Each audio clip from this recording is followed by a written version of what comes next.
For those of you that are into macro photography, I've got really the ultimate in macro gear here. This is the CASTEL-Cross-Q dual axis focusing rack system. It's made up of two CASTEL-Q focusing racks, which I'll show you closer in a second. Both of these racks have an Arca Swiss type dovetail on the bottom that allows you to mount it to any type of Arca Swiss quick mount. I've got a Novoflex quick mount here on top of my Ball 30 and a trio pod. And I've got this little tableau here of a leaf and some bark. I disturbed a spider web, and there's a spider right up here hanging out, waiting for me to get the heck out of here. But let's take a look and see what the capabilities are. Now, I've got a 24-70 lens, but I've got two extension tubes on it that make focusing very close. And you don't have a lot of depth of field, even if you stop down when you do this. So you really want to make sure you get it right. I've got the camera turned on manual focus so that it focuses where I want. And the beauty of having a dual rack system like this is, rather than have to touch the camera, I can simply move up and down. I can move a little further away. I can move a little closer here. And then for composition, if I really want to make sure things are right and not have to touch anything, I can turn the top rack and move that. Now, these are very smooth moving.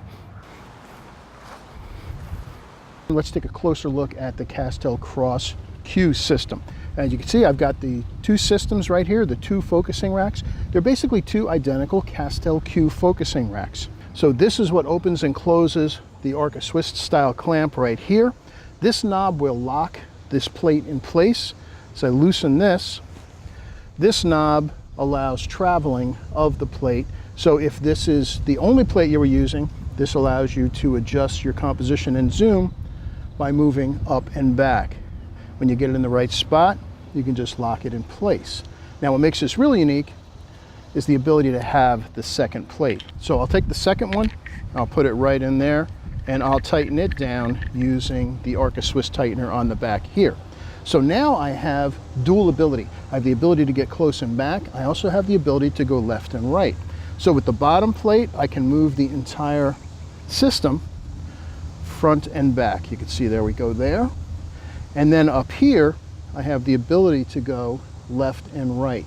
And when you're doing really close focusing work, it can be real annoying to have to try to move your camera, move your tripod ball head in order to get things in the right place. This allows you to fine-tune your composition and your zoom and your cropping all without moving anything. It's a very fine movement. The ultimate in positioning as far as macro work goes.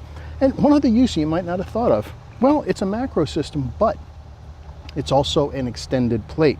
So I'm going to take this apart again, because you can also use this when you're doing panoramic photography. If you're concerned about the nodal point, and the nodal point is the optical center of your camera system. Why do you care about the nodal point? Well, if everything you're focusing on is 50 or 100 yards out, maybe mountain scenes, not important. The software will stitch it together just fine.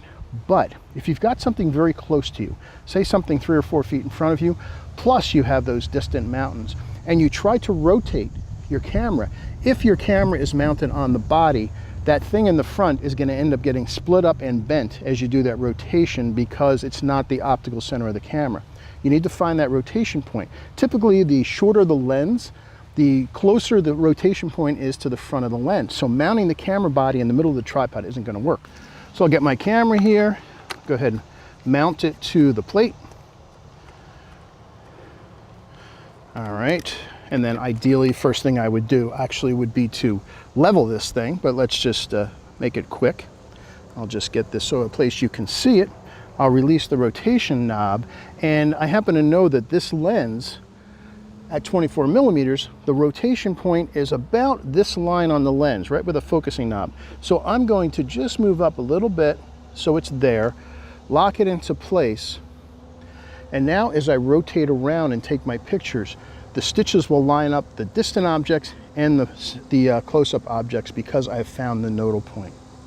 So there you have it, a combination, the ultimate in macro photography compositional aids, the CASTEL-Cross-Q, and you can also take one of them and use it as a single focusing rack, or use it for something like this as an extended rack for doing your panoramic photography. Very cool piece of gear. If you're into macro, something you really want to have, the CASTEL-Cross-Q focusing rack system.